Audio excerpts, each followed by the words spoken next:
Hello दोस्तों, आपके अपने YouTube channel camp study group में आपका स्वागत है और मैं विनोद आज आपके लिए लेकर के आया हूँ क्लास 11th के चैप्टर 11 के सारे इंपॉर्टेंट फॉर्मूले और इनके जो कॉन्सेप्ट यूज हुए हैं, कहाँ पर हमारा सर्कल बना हुआ है, कहाँ पैराबोला है, कहाँ एलिप्स है, कहाँ हाइपरबोला है, इन सभी के बारे में और किसकी क्या स्टैंडर्ड इक्वेशन होती है, उन सारे बारे में हम डिस्कशन करने वाले हैं आज इस वीडियो में। सो प्लीज वीडियो को लास्ट तक बने रहें, वीडियो को स्किप बिल्कुल भी ना करें। और इसके अंदर जो भी भाई हमारा अभी नए हैं चैनल पर, वो प्लीज वीडियो को ज्यादा से ज्यादा शेयर करें और चैनल को सब्सक्राइब जरूर कर लें। देखिए, सबसे पहला पार्ट जो हम पढ़ेंगे चैप्टर नंबर 11 में दोस्तों, वो पढ़ेंगे सर्कल। पहला जो है वो है सर्कल। अब सर्कल होता क्या है? सर्कल ये हमारी शेप होती है सर्कल की, और इस सर्कल का सेंटर पॉइंट को दोस्तों हम इंडिकेट करते हैं H और कोमा K से। H और कोमा K से इसके पॉइंट बाहर कोई भी पॉइंट हमारा होता है x कोमा y।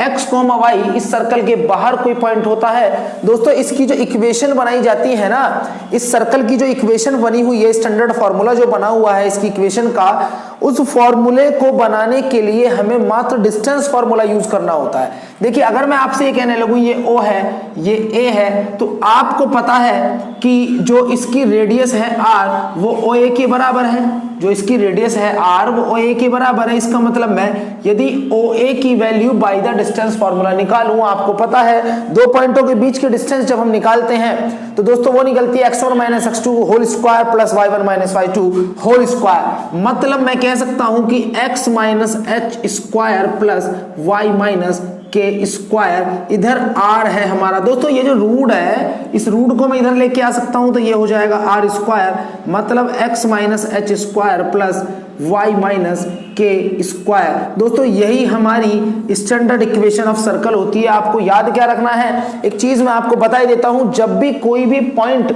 अगर आपको ये दे दे कि ये सर्कल, उस सर्कल की इक्वेशन हमें फाइंड करनी है जो इस पॉइंट से पास होकर के जा रहा है। दोस्तों जब भी कोई पॉइंट सर्कल के ऊपर होता है या फिर सर्कल किसी पॉइंट से पास होकर के जाता है, तो वो जो पॉइंट दिया हुआ होता है दोस्तों, वो पॉइंट के अंदर जो हमारे वैल्यू होती हैं वो x और y की ही वैल्यू होती है।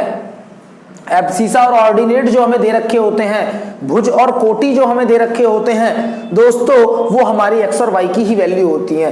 तो ये थी हमारी 11.1 एक्सरसाइज, कंप्लीटली इसी के ऊपर बेस्ड है। 11.1 दोस्तों कंप्लीटली इसी के ऊपर बेस्ड है। हमारी एक प्रीवियस वीडियो बनी हुई है जिसमें हमने क्लास 11th के 11.1 की क्वेश्चन नंबर 1 से लेकर के 9 तक डिस्कस कर चुके हैं, ठीक। और 10 से 15 की वीडियो बस आने ही वाली है। उससे पहले मैं आपको थोड़ा सा क्लैरिफाई चैप्टर का पूरा निचोड़ दिए देता हूं, जिससे कि आपको पूरा का पूरा चैप्टर 11 इजी वे में समझ में आ जाए। तो ये थी हमारी स्टैंडर्ड इक्वेशन ऑफ सर्कल, ठीक। इसके अंदर जो हम 11.2 के अंदर पढ़ेंगे दोस्तों, वो पढ़ेंगे हम पैराबोला। दोस्तों पैराबोला क्या होता है, होता क्या है पैराबोला, हम ये चीज पढ़ेंगे। अब देखिए, पैराबोला के अंदर हमारे जो कोऑर्डिनेट एक्सिस हैं, उन कोऑर्डिनेट एक्सिसों में 4 एक्सिसों के ऊपर बनता है पैराबोला, ठीक। हम पढ़ रहे हैं अब पैराबोला, ठीक है ना। पैराबोला के अंदर हमें करना क्या है, हमें करना क्या है, इसको बोलते हैं दोस्तों परवलय। पैराबोला को बोलते हैं परवलय, ठीक। अब परवलय में क्या है, पैराबोला में क्या है, पैराबोला की टोटल मिलाकर के दोस्तों 4 स्टैंडर्ड फॉर्म बनाई जा सकती हैं। 4 स्टैंडर्ड फॉर्म। देखिए वो 4 स्टैंडर्ड फॉर्म कौन सी बनाई जा सकती हैं। पहली कंडीशन है कि पैराबोला यदि हमारा ये एक्स एक्सिस है, पैराबोला जो होगा वो एक्स एक्सिस के ऊपर लाई कर रहा होगा, वो भी पॉजिटिव साइड में, ठीक। यदि पैराबोला हमारा एक्स एक्सिस की पॉजिटिव साइड में लाई कर रहा है तो इसकी जो स्टैंडर्ड इक्वेशन बनती है दोस्तों, वो बनती है y² बराबर 4ax, y² बराबर 4ax। इसके अंदर दोस्तों जो हमारा सेंटर पॉइंट, जिसे फोसी बोला जाता है, केंद्रक बोला जाता है F, वो होता है a,0। आप a को यहां से निकाल लेंगे। आपको एक इक्वेशन दे रखी होगी, उस इक्वेशन से आप यहां से ए की वैल्यू निकाल के और आप इसके फोकस निकाल सकते हैं, इजीली आप इसके फोकस निकाल सकते हैं। इसके बाद इसके अंदर दो या तीन चीजें, दो तीन चीजें अभी और भी पूछी जाती हैं कि इसकी लेंथ ऑफ लेटस रेक्टम हमको बतानी है। अब सबसे पहले तो दोस्तों आपको यह पता होना चाहिए कि लेटस रेक्टम होता कहां पे है। जो line perpendicular to the axis होती है और फोकस से पास होकर के जाती है, मतलब फोकस से होकर के जाती है और परपेंडिकुलर टू द एक्सिस होती है, इसको बोलते हैं लेटस रेक्टम। इसको बोलते हैं लेटस रेक्टम। लेटस रेक्टम ये चारों कोऑर्डिनेट एक्सिसों में बनेगा, ठीक है ना, चारों कोऑर्डिनेट एक्सिसों में। पहले बात की मैंने कि पॉजिटिव साइड में है तो equation y square equals to 4ax बनेगी, लेकिन अगर यही हमारा नेगेटिव साइड में बन जाए दोस्तों तो इसकी जो इक्वेशन होगी, यहां पर जो फोकस होगा दोस्तों वो तो होगा -a0। ये बात तो आपको पता ही है, -a0 ही होने वाला है क्योंकि x एक्सिस की नेगेटिव साइड में है तो a नेगेटिव आएगा, a नेगेटिव आएगा तो -a0 हो जाएगा। यहां से जब ये -a0 हो जाएगा तो दोस्तों इसकी इक्वेशन भी कुछ माइनस में ही बनने वाली है, कुछ माइनस में ही बनने वाली है। y square equals to -4ax, ये इसकी इक्वेशन बनेगी, स्टैंडर्ड इक्वेशन। अब इसके अंदर मैंने आपसे लेंथ ऑफ लेटस रेक्टम के बारे में मैं बता देता हूं कि लेंथ ऑफ लेटस रेक्टम जब भी हमें निकालनी होगी, जब भी हमें लेंथ ऑफ लेटस रेक्टम निकालनी होगी तो दोस्तों लेंथ ऑफ लेटस रेक्टम के लिए हम यूज करते हैं लेंथ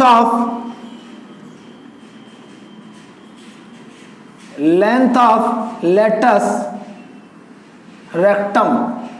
नाभि केंद्र की लंबाई जो होती है उसको हम यूज करते हैं 4a से, वो होती है दोस्तों 4a, वो होती है हमारी 4a। 4a से हम निकालते हैं लेंथ ऑफ लेटस रेक्टम। इसके अंदर एक इक्वेशन ऑफ डायरेक्ट्रिक्स भी पूछी जाती है, इक्वेशन ऑफ डायरेक्ट्रिक्स भी पूछी जाती है। अब ये इक्वेशन ऑफ डायरेक्ट्रिक्स होती कहां पे है, पहले ये मैटर करता है।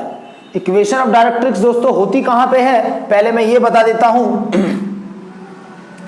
इक्वेशन ऑफ डायरेक्ट्रिक्स जो होती है वो इसके मतलब जितनी दूरी पर यह है उसके अपोजिट साइड में होती है हमेशा, हमेशा। यदि हमारा पैराबोला x एक्सिस की पॉजिटिव साइड में है तो जो डायरेक्ट्रिक्स की लाइन होगी, इक्वेशन ऑफ डायरेक्ट्रिक्स दोस्तों वो नेगेटिव साइड में होगी, और नेगेटिव साइड में होगी तो फिर x की वैल्यू -a आएगी। इसकी जो इक्वेशन होगी वो x इक्वल्स टू -a आएगी। लेकिन यदि नेगेटिव साइड में है तो दोस्तों पॉजिटिव साइड में x इक्वल्स टू a आएगी। Equation of directrix, equation of directrix. यदि वो पॉजिटिव साइड में पैराबोला बना हुआ है तो डायरेक्ट्रिक्स नेगेटिव साइड में होगी, और यदि पैराबोला हमारा नेगेटिव साइड में है तो डायरेक्ट्रिक्स पॉजिटिव साइड में होगी। ठीक है, यहां तक बात क्लियर हो गई होगी।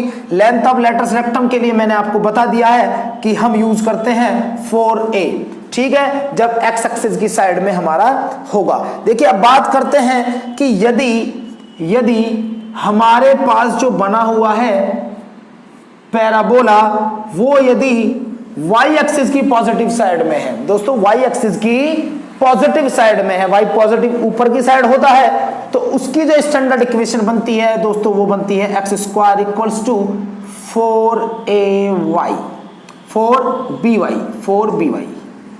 4by x square equals to 4by। अब हमें कैसे पता लगेगा कि इसमें ये b यूज हुआ है या इसके अंदर ये a यूज हुआ है, ठीक है ना। हमें जो यूज करना है वो in the sense of b he use करना है, क्योंकि आपको पता है कि जो इंटरसेप्ट्स कटते हैं होने के लिए तो कुछ जगह पे आपको इस चीज को a से भी रिप्रेजेंट किया हुआ होगा, ए से भी रिप्रेजेंट किया हुआ होगा। लेकिन आपको जो ध्यान रखना है ना वो देखिए, मैं जो समझाना चाह रहा हूं आपको रटना नहीं है, बिल्कुल भी रटना बिल्कुल नहीं है। सारी चीजों को आपको एक एक पॉइंट बाय पॉइंट समझते हुए चलना है। रीजन उसका क्या है, कुछ बुकों में लिखा हुआ है कि x square equals to 4a y, भाई 4a y भी हो जाएगा, कोई दिक्कत वाली बात नहीं है, लेकिन ये जो 4a आएगा ना फिर वो y एक्सिस का इंटरसेप्ट आएगा, वो y एक्सिस का, लेकिन हम तो जानते हैं कि y एक्सिस का इंटरसेप्ट तो b होता है, तो हमें जो स्टैंडर्ड इक्वेशन बनानी है वो x square equals to 4by use करनी है। वहां से हमें पता लग जाएगा कि जो इक्वेशन बनेगी वो b के रेस्पेक्ट में बनेगी। मैं बता देता हूं कि इसके लिए जो हमारा, देखिए एक चीज और मैं बता दूं कि ये मैंने आपको एक्सिसों के रेस्पेक्ट में बता रहा हूं, बाकी जो स्टैंडर्ड बनता है ना दोस्तों वो ओरिजिन से ही पास होकर के जाता है, वो ओरिजिन से ही पास होकर के जाता है। लेकिन कभी कभार क्वेश्चन ऐसा भी दे देता है कि क्वेश्चन किसी एक्सिस के अंदर बना के देता है, किसी क्वाड्रेंट के अंदर बना के दे देता है, तो आपको सारी चीजें बड़ी क्लियर होती रहनी चाहिए, ठीक है। तो मैंने वो भी बात आपको बता दी है कि ये जो मैंने एक्सिस बना रखे हैं ये मैंने आपको इसलिए बताए हैं कि ये पॉजिटिव साइड में है, ये नेगेटिव साइड में है। देखिए ये हो गई x square equals to 4by हो gई ना।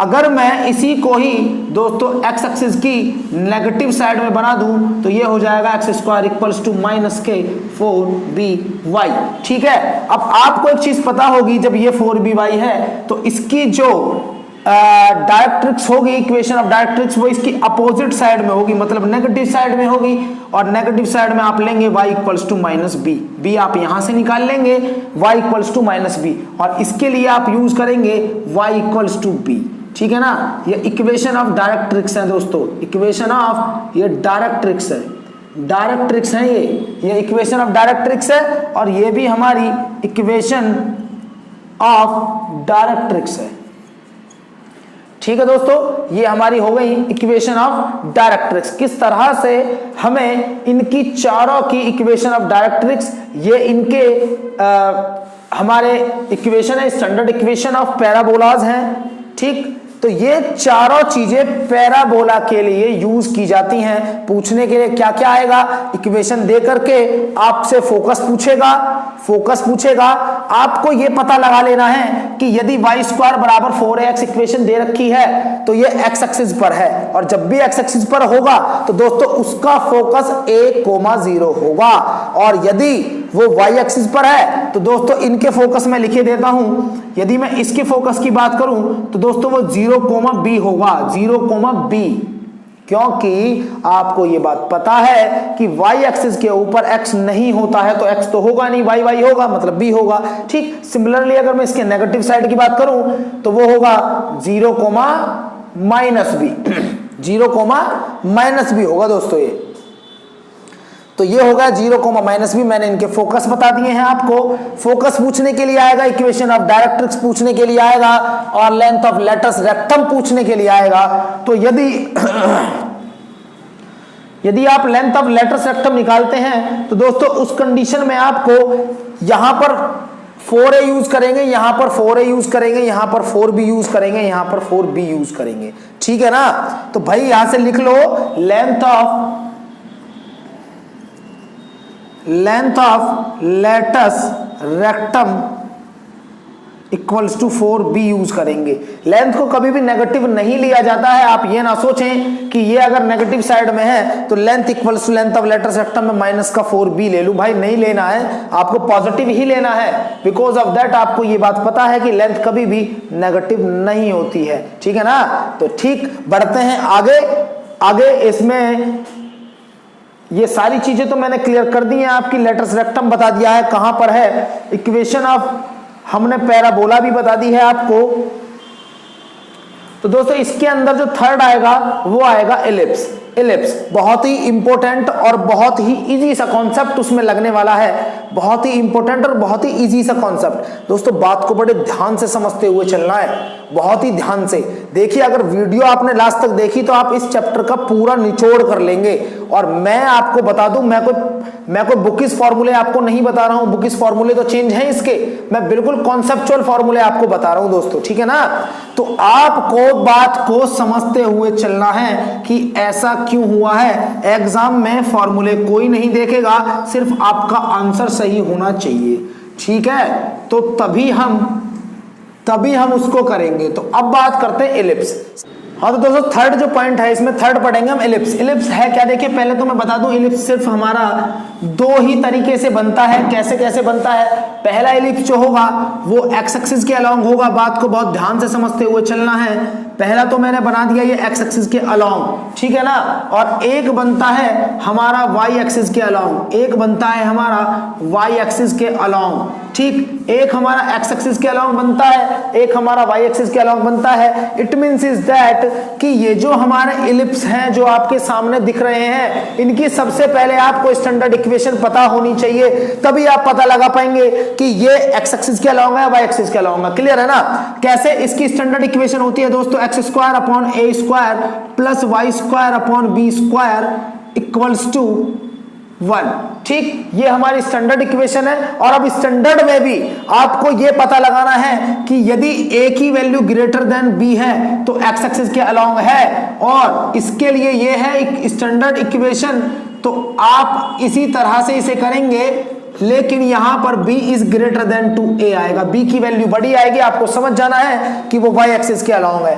जब ये y एक्सिस के अलोंग है तो आपसे क्या क्या चीजें पूछी जा सकती हैं, आपसे क्या क्या चीजें पूछी जा सकती हैं। देखिए क्वेश्चन में ये पूछेगा कि आपको इसका फोसी बताइए, मतलब फोकस पॉइंट बताइए, इसका सेंटर पॉइंट बताइए, जिसके कोऑर्डिनेट होते हैं दोस्तों c, 0 और 0 -c, 0। ये तो आपको पता ही होगा ना भाई, एक्स एक्सिस के ऊपर ऑलवेज पहला वाला पॉइंट होता है, पीछे वाई नहीं होता है, ठीक। तो ये होगा c0 -c0। मैटर होता है कि c निकालेंगे कैसे, तो भाई पहले तो लिख लो, पहला पॉइंट तो यही है कि c जो निकलता है वो √a² -b² से निकलता है। सेंटर जो निकाला जाता है वो √a² -b² से निकाला जाता है। इसके लिए जो सेंटर निकाला जाएगा दोस्तों वो √b² -a² से निकाला जाएगा, b² -a² से निकाला जाएगा। यहां तक बात समझ में आई, सेंटर कैसे निकलेगा।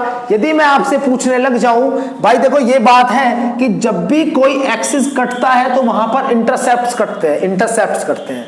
और आप सभी को एक बात पता है कि जब भी एक्स एक्सिस कटता है तो एक्स एक्सिस का जो इंटरसेप्ट होता है दोस्तों वो a होता है, a क्या होता है वो a, ठीक, वो a होता है। और जब y पे कटता है तो दोस्तों वो b होता है, क्या होता है वो होता है दोस्तों b, वो होता है b, ठीक। इंटरसेप्ट जब कटता है तो एक्स एक्सिस पर a होता है, y एक्सिस पर b होता है। सेम कंडीशन यहां पर भी लगने वाली है, ये a होगा और ये इंटरसेप्ट्स b होंगे हमारे। भाई क्लियर है ना सभी को। एक्स एक्सिस पर जो इंटरसेप्ट्स करते हैं वो a होते हैं, और वाई एक्सिस पर जो इंटरसेप्ट्स करते हैं अंतःखंड विभाजन। हिंदी में बोला जाता है इसे कि एक्स अक्ष को किस अंतःखंड पर काटा हुआ है, तो वो a और y को b पर, ठीक। अब देखिए यहां से डायग्राम से आपसे कितनी सारी चीजें क्लियर हो जाएंगी, कितनी सारी चीजें आपको यहां पर ही मिल जाएंगी। जैसे ही आपने ये डायग्राम में a और b यहां से निकाल के पुट करे और c यहां से निकाला, तो देखिए आपके सामने कितनी सारी चीजें आ जाएंगी। मैं अगर आपसे ये पूछने लग जाऊं कि इसके वर्टेक्स के कोऑर्डिनेट बताओ मुझे, वर्टेक्स के कोऑर्डिनेट, दोस्तों वर्टेक्स के कोऑर्डिनेट जो होंगे वो एक्स एक्सिस के अलोंग ही होंगे। इस वाले कोऑर्डिनेटों को हम नहीं लेंगे क्योंकि ये वर्टेक्स ही नहीं है, ये तो सीधा जा रहा है, ये तो पूरा का पूरा कर्व शेप में है, यहां से मिलेंगे वर्टेक्स। और दोस्तों कोऑर्डिनेट ऑफ वर्टेक्स जो होंगे, कोऑर्डिनेट ऑफ वर्टेक्स जो होंगे वो होंगे ±a0, क्योंकि इसके कोऑर्डिनेट तो a0 होंगे और इसके कोऑर्डिनेट -a0 होंगे, मतलब इसके जो वर्टेक्स है वो ±a0 होंगे, ठीक है ना। क्यों, क्योंकि भाई ये जब ये a पॉइंट है, यहां से यहां तक की डिस्टेंस a है, तो कोऑर्डिनेट तो a और 0 ही बनने वाले हैं, ठीक। ये आ गए हमारे कोऑर्डिनेट ऑफ वर्टेक्स।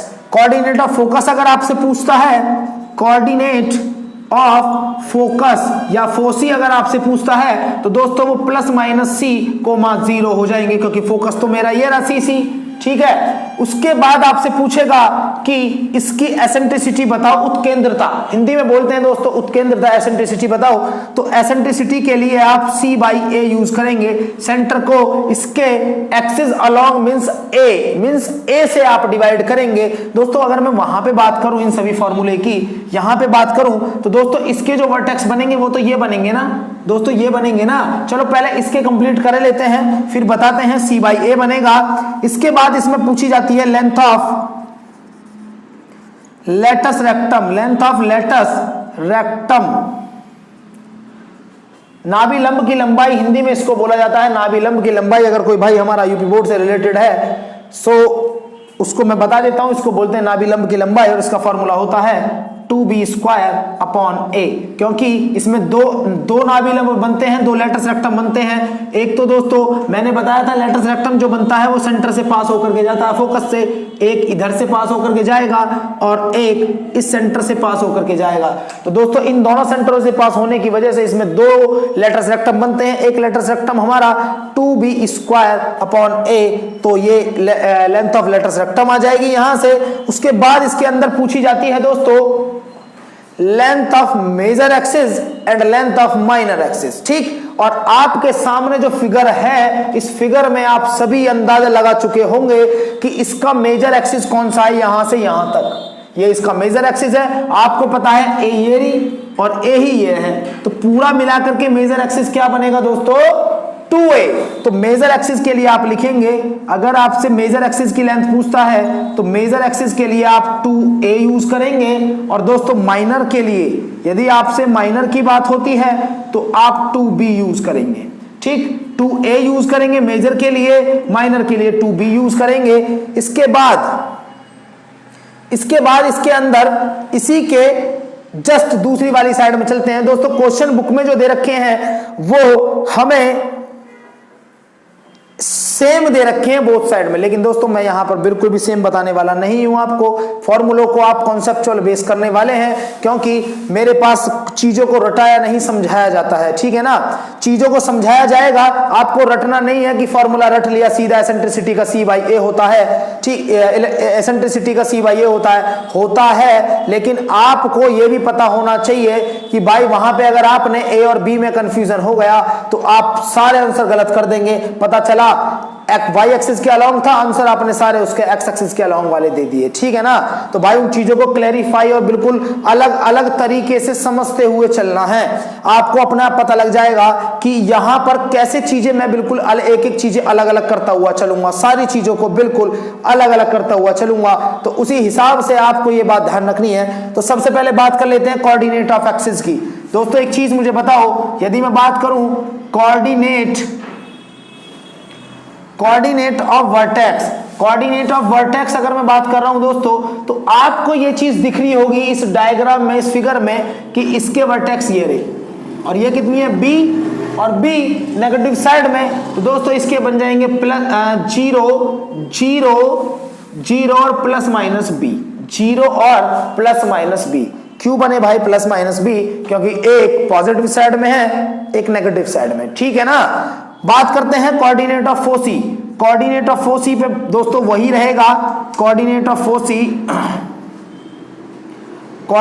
फोकस बात करें या फोसी बात करें, उस कंडीशन में हमारे कोऑर्डिनेट 0, प्लस माइनस c ही रहेंगे, क्योंकि फोकस c से ही इंडिकेट किया जाता है। बस याद ये रखना है, यहां पर प्लस माइनस c 0 आएगा, वहां 0 प्लस माइनस c आएगा, ठीक। उसके बाद अगर हम बात करें दोस्तों फोकस के लेंथ उसमें एसेंट्रिसिटी की, तो दोस्तों वहां पर एसेंट्रिसिटी को हम c/b से यूज करेंगे, c/b से, c/a से नहीं, c/b से यूज करेंगे, क्योंकि मैंने इसको a और इसको b से ही कंपेयर कराया हुआ है। कुछ बुकों में बोला हुआ है कि आप इसको a से इसको b से कंपेयर कराइए, लेकिन कुछ में बताया हुआ है कि आप इसको a बताइए, जो बड़ा है उसको ही हमेशा a लीजिए। लेकिन आपको ऐसा नहीं समझना है, आपको ध्यान देना है कि जो मेजर एक्सिस है वो x के नीचे वाले को आपको a ही लेना है, y के नीचे वाले को b लेना है, तभी आप एक कॉन्सेप्चुअल बेस चीजों को समझ पाएंगे, अदरवाइज तो रटना हो जाएगा भाई। ये E = c/b। बढ़ते हैं इसके मेजर एक्सिस की तरफ। पहले लेंथ ऑफ लेटस रेक्टम देख लेते हैं। इसकी लेंथ ऑफ लेटस रेक्टम समझ में आ रहा है ना। लेंथ ऑफ लेटस रेक्टम वो होगी भाई 2a²/b, यहां पर थी 2b²/a, यहां यूज करेंगे 2a square upon b, 2a square upon b दोस्तों, ठीक है ना। क्या बच गए हमारे, दो चीजें रह गई हैं अभी। एक तो हमारा रह गया लेंथ ऑफ मेजर एक्सिस। दोस्तों लेंथ ऑफ मेजर एक्सिस अगर मैं बात करूं तो आपको एक चीज तो नजर आ रही है कि इसका मेजर तो b है, इसका मेजर तो b है, तो लेंथ ऑफ मेजर एक्सिस जो आएगी दोस्तों वो आएगी 2b। लेकिन यदि मैं लेंथ ऑफ माइनर की बात करूं तो दोस्तों इसका माइनर ये है, छोटा वाला एक्सिस ये है, तो वो आएगी 2a। उम्मीद करता हूं कि पूरा एलिप्स आपके बुद्धि के अंदर उतर गया होगा, आपके दिमाग में बैठ गया होगा कि किस तरह से एलिप्स में ये सारी चीजें क्लैरिफाई हुई हैं, अलग अलग हुई हैं। क्यों हमने इसको लिया है c/b, क्यों लिया है इसको मैंने c/a क्यों लिया है। यहां से लेंथ ऑफ मेजर एक्सिस की 2a आई थी, यहां पे 2b आई थी। डायग्राम में सारी चीजें क्लियर है। इस चैप्टर का एक लास्ट टॉपिक और बच जाता है, हमारा, और वो है हाइपरबोला, ठीक है ना। जब पैरा थोड़ा सा हाइपर हो जाता है तो उसको हाइपरबोला बना देते हैं। देखिए हम भी आप यहां पे बनाने वाले हैं हाइपरबोला। पैराबोला हमने आपको बता दिया, पैराबोला के अंदर हमने एक एक्सिस पर एक ही बनाया था भाई। वो क्या करेगा, अब वो अपने एक परछाई और बना देगा, मतलब एक दूसरी वाली साइड में और आ जाएगा, ठीक, और वो बन जाएगा हमारा हाइपरबोला। तो देखिए बात करते हैं हाइपरबोला के ऊपर।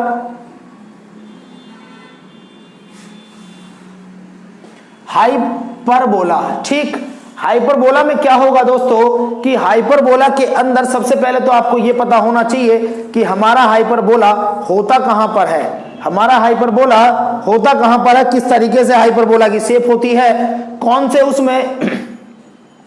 कौन से एक्सिस के वो अलोंग बनाया जाता है, कहां कहां उसका फोकस होता है, वर्टेक्स उसकी क्या क्या होती हैं, ठीक, सेंटर पॉइंट उसका कहां पे होता है, फोकस उसका कहां पे होता है, सारी चीजें मैं तुम्हें क्लियर कराने वाला हूं। देखिए इसके लिए भी हम सिर्फ दो ही फिगर यूज करेंगे, हम सिर्फ दो ही डायग्राम यूज करेंगे, क्योंकि दो तरह से ही ये फिगर हमसे पूछा जाता है। किस तरह से पूछा जाता है, पहली कंडीशन दोस्तों, पहली कंडीशन ये है कि जो हाइपरबोला बन रहा होगा वो एक्स एक्सिस के अलोंग बन रहा होगा, ठीक है ना, एक्स एक्सिस के अलोंग बन रहा होगा।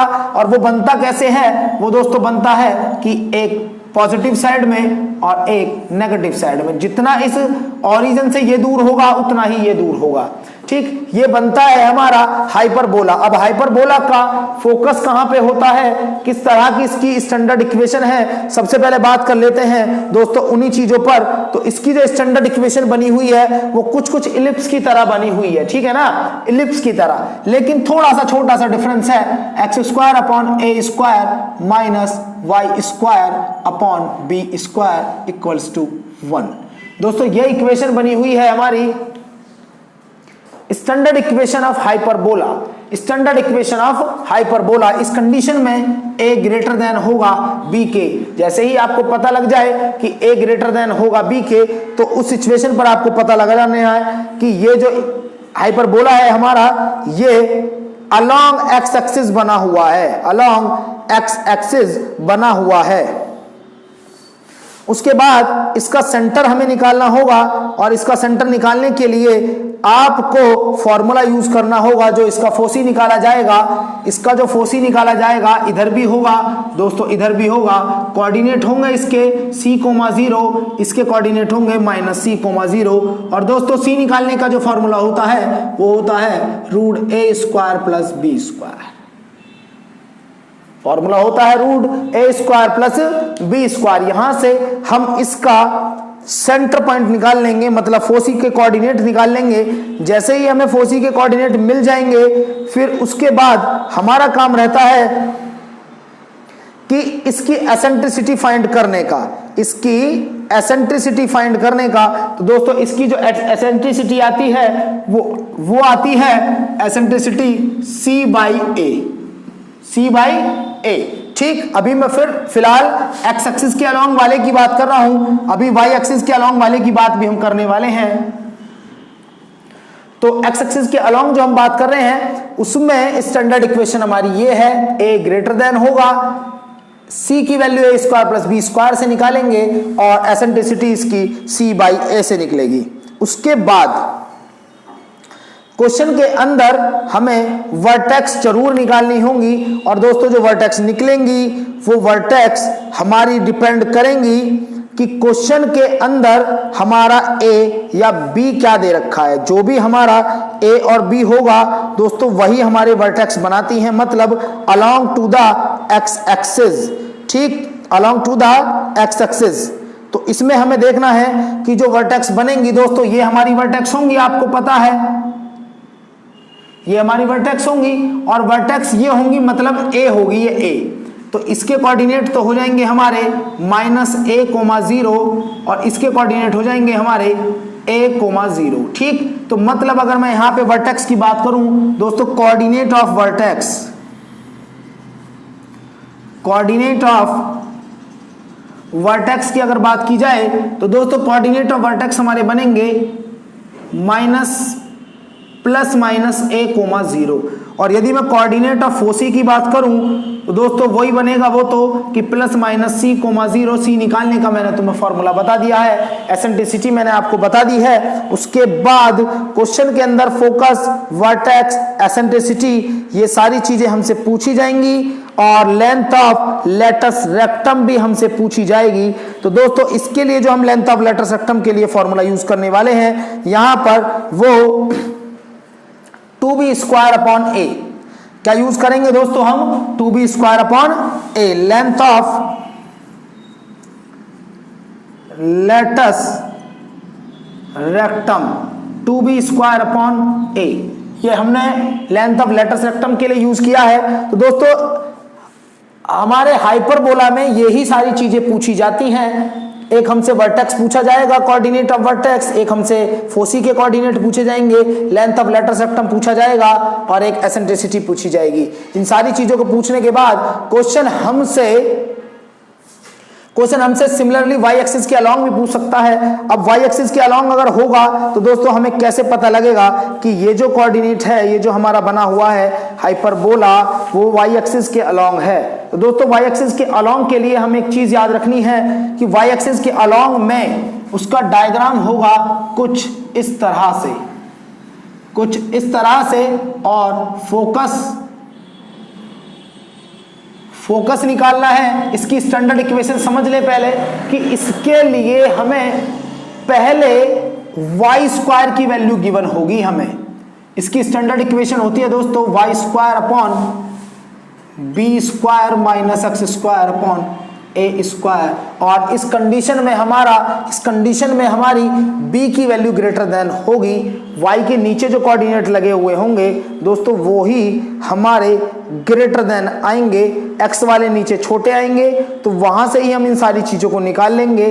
चीजों को थोड़ा सा अलग अलग क्लैरिफाई करते हुए आपको चलना है, ठीक। तो उसी हिसाब से हम इन सारी चीजों को क्लियर कर लेंगे। फॉर्मूले भी थोड़े से चेंजेस होंगे जैसे मैंने पीछे चेंज कराए थे, ठीक। तो देखिए पहले तो मैं आपको बता देता हूं, वाई एक्सिस पर इसका फोकस है तो फोकस के वाई एक्सिस पर इसका पहले आप सी को निकाल लीजिए। सी निकालने के लिए आप a square plus b square ही यूज करेंगे, इसमें कोई फर्क नहीं पड़ता है क्योंकि पॉजिटिव है, यहां से कोई इफेक्ट नहीं पड़ता है। और जब आप इसके सेंटर निकाल लेंगे, सी की वैल्यू निकाल लेंगे, तो सी की वैल्यू निकालने के बाद आप यहां से कोऑर्डिनेट ऑफ फोसी अगर आप बात करेंगे तो दोस्तों प्लस माइनस c,0 होगा।